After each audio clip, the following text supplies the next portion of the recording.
Factory. What's going on this morning? This is officially our first episode of Sea-Walking. Oh hey, my dog, say hi. That's Gray. Big Weimaraner. He's about 92 pounds. He's in great shape. He loves to run. There's one. The other two are down there somewhere running around. So every morning at about 5 or so, Grayson gets me up and I take all three dogs, all Weimaraners, to the park here. It's about, 100 yards from my house. It's fully fenced in. And so I just take them off leash and let them run, and nobody's around, so it works out good for them because they need a lot of exercise. I'll introduce you to the other two here in a minute, but when we get caught up to them. But I'm just doing my general cardio in the morning. It's a kind of a leisurely walk, gets my brain started. I'll burn a few calories. I do it fasted, just some water before I leave the house, and I'm out here about 30 minutes, about a mile and a half, something like that. I don't keep track of that piece, but anyway, I just had fasted cardio on my mind, and a lot of people talk about doing fasted cardio and what does that mean and does it work and all that stuff. And the answer to that in general is yes. Okay. All the studies do show us that doing cardiovascular exercise while fasted does burn more fat cells. Now, let me rephrase that, okay?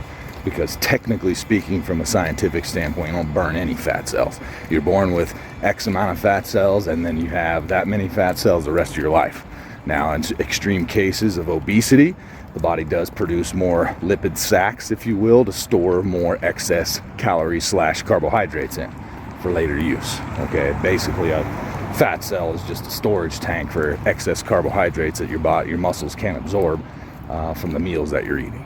Okay, that's how body fat is stacked on, if you will. Okay, so rephrasing that, you don't burn more fat cells, you stimulate lipolysis a little bit more, which is the release of fat cells or a release of more carbohydrates into the bloodstream to help with contraction of the muscle tissues during that sort of exercise. So, you've got a couple of factors there. One, you don't have any nutrients or carbohydrates that you've eaten floating through the blood, because that's all been absorbed into either the muscle tissue as glycogen for later use, or into the liver to reload it, because it does its job in sending out carbohydrates when the stores are low, and then of course fat cells.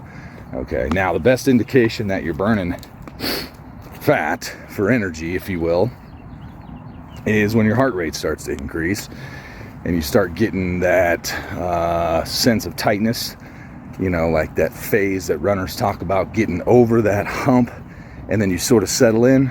Okay, so what's happening there is you're using mainly glycogen for energy, and then you start breathing more and taking in more oxygen because you're oxidizing, and the oxygen's an important piece of this. You're oxidizing the energy at that point because you're stimulating lipolysis. Okay, so you're into fat cells. But if you never get into that phase, generally speaking, you're not gonna burn a ton of fat. So you do have to push yourself a little bit on that. But you get into that phase faster if you're fasted. Okay, does that make sense? I think that makes sense.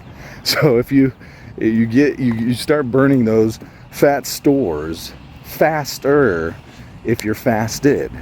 All right, so fasted cardio does help. Okay, it does amplify your results to a degree. Is it necessary? I wouldn't go ahead and eat a meal and jump on cardio. You're probably not going to get what you hoped out of that session. So a lot of guys that I train, that I work with, that I know in the industry, if they don't get up and do fasted cardio, so in other words, you wake up, you ate a meal at 9 o'clock, you went to bed at 10, you're up at 6, so you've got an 8-hour stretch there where you're not eating. Okay, your body's digested all that food, shoved everything in stores that it needs to show, put all that food where it needs to put it, and then you woke up empty stomach, and you're gonna go do cardio. If you can't get up and do that, best time to do it would be have your meal pre-workout, which is about an hour before. You go train for an hour, hour and a half, then you do your 30 minutes of cardio post-workout, because now you're fully used up that meal through your training, and you can start to get into fat stores during that cardio. So I wouldn't recommend it. I wouldn't recommend doing cardio inside of an hour, of a meal. I would wait that out toward the end, like right before another meal. I think that's probably your best bet, and then you can load glycogen back up with a meal post cardio, and go from there. So from a hydration perspective, there's a product that I like to use during workouts. It's called Nitro 3D. It's by Old School Labs, Nick Trigili signature series. It's phenomenal, this stuff, okay? Whether you're a bodybuilder or a general fitness enthusiast trying to maximize workout time, pump, reloading, this stuff is amazing. Has a hydration matrix, has an energy matrix, and when I say energy, I'm talking about like muscle burning energy, muscle fueling energy, not just caffeine. It does not have caffeine, actually, and there's like 6 other patent ingredients. It's a very, very nice blend. In fact, from a pump standpoint, combining that with Vintage Blast, using Vintage Blast as a pre-workout by Old School Labs, and then using Trigili during my workouts and intra-workout as your branch chains and your EAAs, essential aminos inside it. Holy smokes. Vascularity, muscle pump, and this is not something you pound, you sip.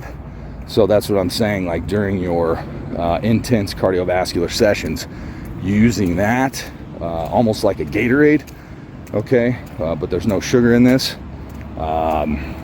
Man, that stuff works great. So check out Old School Labs, use code WILLBF, save 15%. Smash that link below, take you right to the website, okay? Fasted cardio, though, it does work, right? I got another quarter mile to go, I suppose. I'm gonna go one more round with these guys. Let me introduce you to the other 2 knuckleheads. That right there, Vi. Come here, baby. This one's Violet. She's the oldest of the bunch. She's gonna be 6 this year. There's Grayson again. He's a Velcro dog he hangs with. And let's go see Oliver.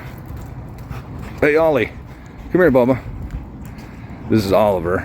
Oliver's got 3 legs. He had trouble with the rear one when we bought him. It was all the joints were locked up, and he dragged it around, and so we had it removed, and he's just been a machine since then. He's super athletic, and he gets around well with his brother and sister. But so yeah, there's my pups. This is what keeps me going. Come on, guys, one more. That's what keeps me doing my fasted cardio, if you will, in the morning. Anyway, so for more information, you could hit us up on Instagram at body_factory_inc. Of course, I've got nutritional protocols, training protocols, just everything set up on a website called Healthy. There's a link I'll send you if you're curious about what all that stuff looks like. There's some subscription-based stuff in there, so I encourage you to go look at that. Learn a little bit more about what you need to do to achieve those health goals and those physique goals that you've been dying to get. So anyway, that's it for now. First episode, Sea Walking. Hope you guys enjoyed it. I got a little bit more to go, but I'll catch up with you next time. Check out Old School Labs. Use code WILLBF, save 15%. And again, visit us on Instagram at body_factory_inc on IG. See you for now.